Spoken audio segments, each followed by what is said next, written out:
In a quiet suburb of Denver, Colorado, where the Rockies stood like steadfast guardians, Jake Martin, 45, lived a life shaped by routine and by his loyal German shepherd, Rocky.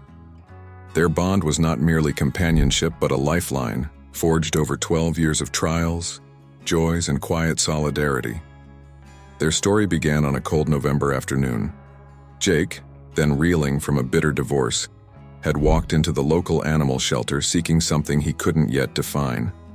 Among the chorus of barking and wagging tails, one puppy stood apart, a scrawny German shepherd with piercing eyes and a hopeful wag of his tail. Jake crouched, and the puppy nudged his hand with a cautious yet trusting motion. In that instant, Jake found what he didn't know he was looking for: a fresh start. Naming him Rocky, after the mountain range that surrounded their city, Jake brought him home and began rebuilding his life. Over the years, Rocky became more than a pet. He was Jake's shadow on their daily walks along the Cherry Creek Trail, a reassuring presence during long nights of solitude, and a beacon of joy after hard days at the architecture firm. Morning walks turned into rituals where the rhythm of their steps synced with the sound of rushing water. In the evenings, Rocky's wagging tail greeted Jake at the door, as if every homecoming was a celebration. They were a team, inseparable and understood without words. But as Rocky aged, the signs of time's passage crept in. His boundless energy waned. The enthusiastic sprints down the trail slowed to measured paces. Jake began noticing subtle changes: a hesitation before jumping into the car, a stiffness after long walks. The moments passed fleetingly but left a growing knot of worry in Jake's chest. Then one day, Rocky's usual exuberance was absent altogether. Instead of bounding to his feet when Jake grabbed the leash, he lay still, eyes tired, as if weighted down by an unseen burden. Alarmed, Jake scheduled a visit to their trusted veterinarian, Dr. Clara Hayes. The clinic had been a haven during minor scares over the years, but this visit felt different. Dr. Hayes' calm demeanor didn't ease Jake's nerves as she ran a battery of tests. By the time she sat him down in her office, the gravity in her expression was unmistakable. "Jake," she began gently, "Rocky is showing signs of advanced arthritis, and there may be more at play. I'd like to run additional scans." Her words hit like a cold wind, and Jake could only nod. The possibility of losing Rocky, his constant companion through the hardest years of his life, was a thought he couldn't bear. The scans confirmed Dr. Hayes' fears. Rocky's arthritis was compounded by signs of a degenerative neurological condition. Jake's world seemed to tilt as the diagnosis sunk in. Dr. Hayes explained the options: pain management, physical therapy, and dietary adjustments. But the underlying truth loomed large. There was no cure, only a battle to slow the inevitable. For the next few weeks, Jake threw himself into Rocky's care. He researched therapies late into the night, prepared special meals, and arranged for hydrotherapy sessions. Each day, he willed Rocky's wagging tail to return to its old vigor. But despite Jake's efforts, Rocky's condition continued to worsen.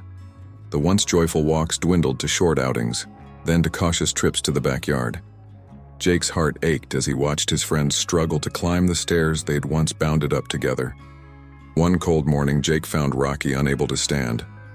The sight of his beloved companion lying motionless on his bed, eyes clouded with pain, was a blow he couldn't have prepared for.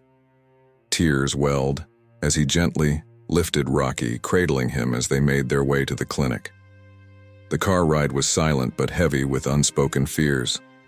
As the snow-capped peaks loomed in the distance, Jake found himself whispering, "I'm here, buddy. I'm here."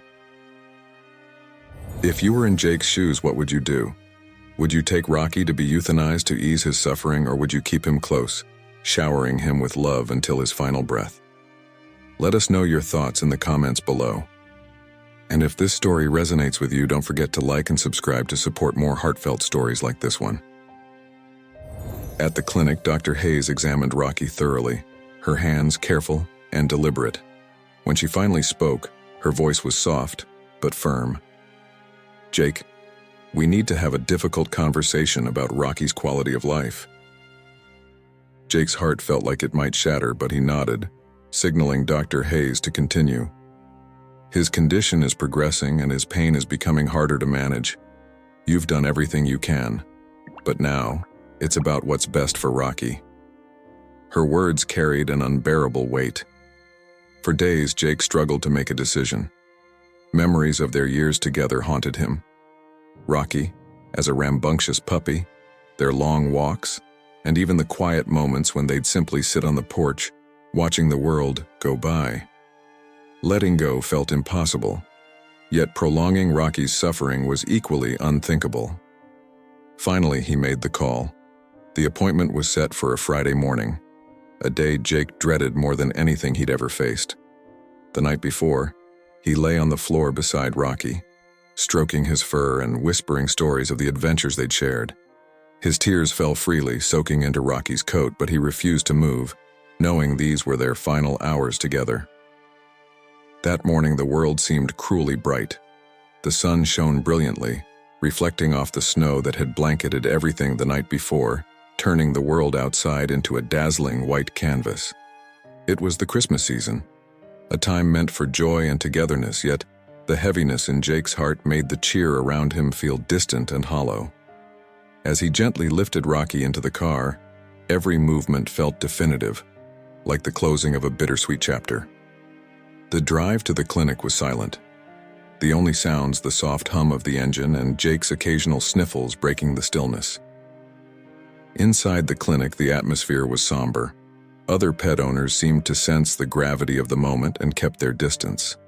Rocky leaned against Jake's leg, his eyes filled with an unspoken understanding. When Dr. Hayes entered the room, she knelt beside Rocky, her voice gentle. "You're a brave boy, aren't you?" she murmured, running her hand over his head. She explained the process to Jake, but her words blurred as he focused on Rocky, committing every detail to memory. Then, as if sensing the weight of the moment, Rocky did something extraordinary. With a quiet groan, he shifted his weight and leaned into Jake, his head resting on Jake's shoulder. His paws reached up, pressing gently against Jake's chest in what could only be described as an embrace. Jake froze, overcome by the gesture. It wasn't just physical. It was a message, a plea. Tears streamed down Jake's face as he held Rocky close, whispering, "I'm here, buddy, I'm here." Dr. Hayes, moved by the scene, hesitated. Her professional instincts flared, urging her to re-examine the situation. "Jake," she said, her voice cautious, yet laced with determination, "I'd like to run a few more tests. Give me some time." She stepped out, leaving Jake in the room with Rocky. The silence was punctuated by Jake's soft murmurs as he stroked Rocky's fur. Minutes stretched into what felt like hours. Jake could hear the faint hum of equipment down the hall, a sound that felt both distant and suffocating. He held Rocky close, his heart aching for a miracle. Finally, Dr. Hayes returned, her hands holding a stack of x-rays and charts. Her eyes betrayed a spark of hope she hadn't dared to voice before. "Jake," she began carefully, "there's something here, a pattern I might have overlooked. It's subtle, but significant. His symptoms don't fully align with a degenerative disease." She laid the x-rays on the table, pointing to areas along Rocky's spine. This could be a severe spinal compression. It's rare, but if that's what we're seeing here, surgery might relieve the pressure and significantly improve his quality of life. The words hung in the air. Jake stared at her, his breath caught between disbelief and cautious hope. "Are you saying there's a chance?" he asked, his voice barely a whisper. Dr. Hayes nodded. "It's not guaranteed and the surgery will be delicate. But yes, there's a chance. I'll call in a specialist immediately for a second opinion, and we'll move quickly if this is confirmed." Jake exhaled sharply, his hands trembling as he ran them over Rocky's head. "We'll do it," he said firmly. "We'll do whatever it takes." After consulting with a colleague doctor, Hayes had the surgery scheduled for the next morning. That night, Jake stayed by Rocky's side, whispering promises of brighter days. The surgery was long and delicate, but when the surgeon emerged with a tired smile, Jake felt a surge of relief. "It went well. Now the recovery begins," the surgeon said. Recovery was painstaking. Weeks of therapy and adjustments tested both man and dog. Jake rearranged his home to make it accessible for Rocky, and every small step forward, a wag of the tail, a tentative walk, felt like a triumph. Months later, Rocky was back on the Cherry Creek Trail, walking beside Jake. Neighbors cheered as they passed, knowing the bond they witnessed was nothing short of a miracle. Jake, filled with gratitude, often looked at Rocky and whispered, "We made it, buddy. We made it." Their story, shared across the community, became a symbol of resilience and love, and every sunrise walk reminded Jake that sometimes hope can be found in the most unexpected moments, even in an embrace.